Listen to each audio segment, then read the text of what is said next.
دار سے پیدا کرتے ہیں، وَتَرْزُقُ مَن تَشَاءُ بِغَيْرِ حساب۔ تو یہ اللہ تبارک و تعالیٰ کی قدرت ہے اور اللہ کی عظمت ہے۔ بار بار آیات میں اللہ کی عظمت کا تذکرہ ہوا کرتا ہے۔ لا يتخذ المؤمنون الکافرین اولیاء من دون المؤمنین، اس آیت میں یہ کہا گیا ہے کہ جو لوگ اللہ کے حکموں کو نہیں مانتے اور انصاف کے راستے میں رکاوٹ بنتے ہیں، ایمان والوں کو چاہیے کہ وہ ان سے دوستی نہ گاٹھیں، یعنی بالکل دلی دوستی اور جو محبت ہوا کرتی ہے۔ ورنہ ظاہر ہے کہ اگر وہ پڑوس میں رہتے ہیں اور وہ بھی انسان ہیں، چاہے وہ اس مذہب کو نہ مانیں، ہمارے قرآن مقدس کو نہ مانیں، تو اس اعتبار سے ان کے ساتھ خاطر مدارات کا حکم ہے اور ان کے ساتھ انسانیت کے ناطے، مانوتا کے ناطے حسن سلوک کا حکم ہے، اور رسول اکرم صلی اللہ علیہ وسلم نے اس کی تعلیم دی ہے اور اپنے عمل سے اس کو ثابت کیا ہے۔ تو بہرحال خاطر مدارات کرنا، ان کا خیال کرنا، ان کے ساتھ معاملات کرنا الگ چیز ہے، اور ایک یہ ہے کہ بالکل بہت خاص اپنا دوست بنا لیا، اس سے منع کیا جا رہا ہے۔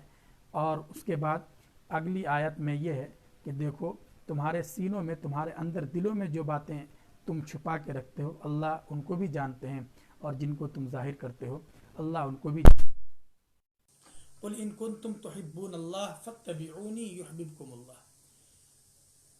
سب سے بڑی جو ضروری چیز ہے وہ یہ ہے کہ بندہ اللہ رب العزت کا فرما بردار ہو، اللہ کی اطاعت کرے، اللہ سے محبت کرے۔ لیکن محبت ایک باطنی چیز ہے، نظر میں تو آنے والی چیز ہے نہیں، تو کیسے پتہ چلے گا کہ انسان اپنے پیدا کرنے والے سے محبت کرتا ہے اور اس کی اطاعت کرتا ہے، اس کی بات مان رہا ہے؟ تو اس کے بارے میں اللہ رب العزت نے فرمایا کہ دیکھو اس کی علامت اور دلیل یہ ہے کہ تم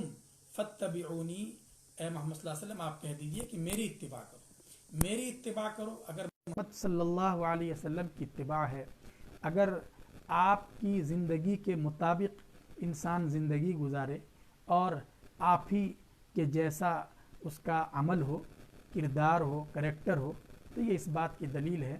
کہ وہ واقعتاً اللہ سے محبت کرتا ہے اور اللہ کے حکموں کو مانتا ہے۔ تو اس کو کہا کہ آپ کہہ دیجئے کہ تم میری اتباع کرو، اللہ تم سے محبت کرے گا اور اللہ تمہارے گناہوں کو معاف کر دے گا۔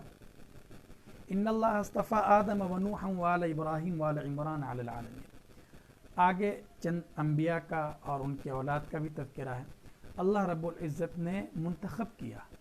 حضرت آدم کا انتخاب کیا، حضرت نوح کا انتخاب کیا، آل ابراہیم کا انتخاب کیا۔ ابراہیم علیہ السلام کے خاندان میں اللہ تعالیٰ نے انبیاء کرام علیہم السلام کو پیدا فرمایا۔ حضرت اسماعیل علیہ السلام پیدا ہوئے، حضرت اسحاق پیدا ہوئے، حضرت یعقوب، حضرت یوسف، بعد میں حضرت موسیٰ، حضرت عیسیٰ، یہ سب وآل عمران۔ اور آل عمران کو اللہ رب العزت نے منتخب کیا، جہاں والوں پر انہیں فضیلت اور تفوق عطا کیا۔ آل عمران، عمران سے مراد یہاں جو اگلی آیت آ رہی ہے، اگر اس سے یہی مراد لیں، یعنی حضرت مریم کے والد عمران ان کا نام ہے،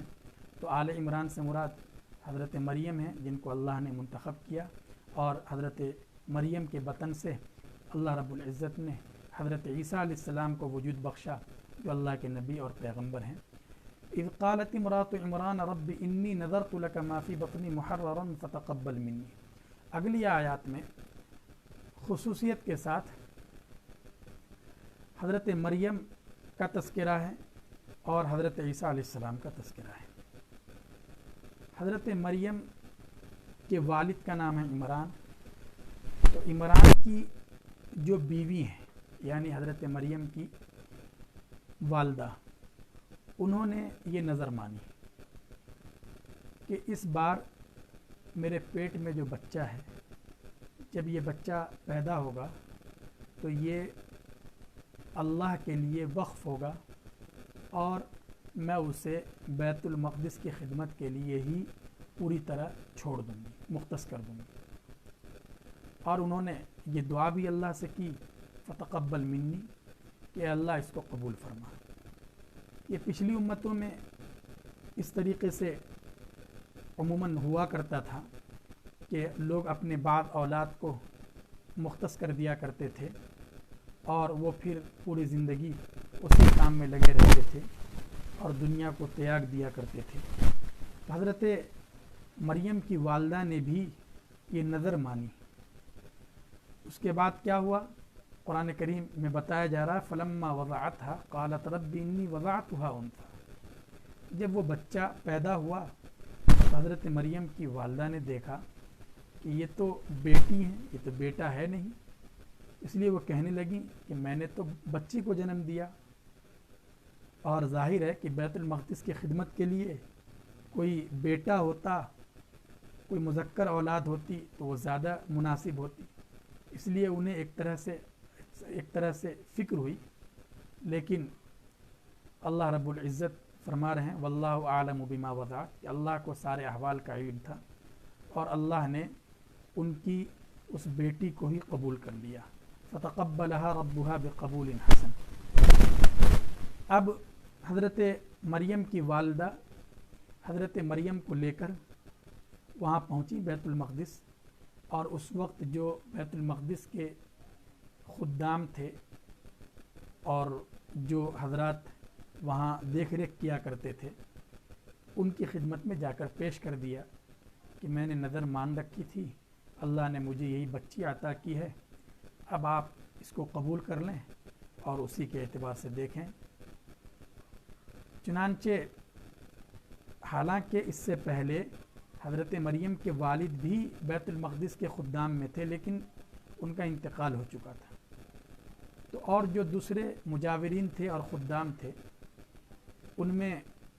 کئی ایک نے یہ کہا کہ میں اس بچی کو اپنے پاس رکھوں گا، اس کی پرورش کروں گا، اور پھر جب یہ خدمت کے لائق ہوگی تو اس سے خدمت لی جائے گی۔ انہی میں حضرت زکریہ علیہ السلام بھی تھے جو اللہ کے پیغمبر تھے۔ حضرت زکریہ علیہ السلام نے ایک وجہ ذکر کی کہ دیکھیے اس بچی کی پرورش کا اور اس کی کفالت کا حق مجھے ہونا چاہیے، اس لیے کہ اس بچی کی خالہ میری زوجیت میں ہے، اور الخالۃ بمنزلۃ الام، کہ خالہ ماں کے درجے میں ہوا کرتی ہے، اس لیے اس بچی کو مجھے سونپا جائے تاکہ اس کے خالہ اس کی دیکھ ریکھ کریں گی اور اس میں زیادہ آسانی اور سہولت رہے گی۔ لیکن پھر بھی بات بنی نہیں اور آگے تذکرہ ہے، حتیٰ کہ قرآن اندازی کی نوبت آئی، پانی کے بہاؤ پر قلم ڈالا گیا اور بہاؤ کے خلاف جن کا قلم گیا انہی کے حق میں فیصلہ ہوا۔ اللہ نے حضرت زکریہ علیہ السلام کے حق میں ہی فیصلہ کر دیا۔ وکفلا زکریہ، چنانچہ حضرت زکریہ علیہ السلام نے ان کی پرورش شروع کی، اور بعض روایات میں ہے کہ انہوں نے دودھ پلانے کے لیے ایک الگ سے خادمہ کو بھی رکھا، اور بعض روایات میں ہے کہ اس کی ضرورت نہیں تھی اس وقت۔ بہرحال کلما دخل علیہا زکریا المحراب وجد عندہا رزقا، حضرت زکریہ علیہ السلام نے ایک کمرہ مختص کر دیا تھا جہاں حضرت مریم رہا کرتی تھی، اور وہ کبھی ادھر ادھر جاتے تھے تو اس کمرے کو حفاظت کے پیش نظر بند بھی کر دیا کرتے تھے۔ لیکن ہوتا کیا تھا کہ جب بھی حضرت زکریہ علیہ السلام واپس آتے تو وہاں یہ دیکھتے کہ طرح طرح کے پھل فروٹ ہیں، بے موسم کے پھل یہاں موجود ہیں، تو اس پر حضرت زکریہ علیہ السلام ان سے پوچھتے یا مریم انا لکی ھذا، کہ یہ مریم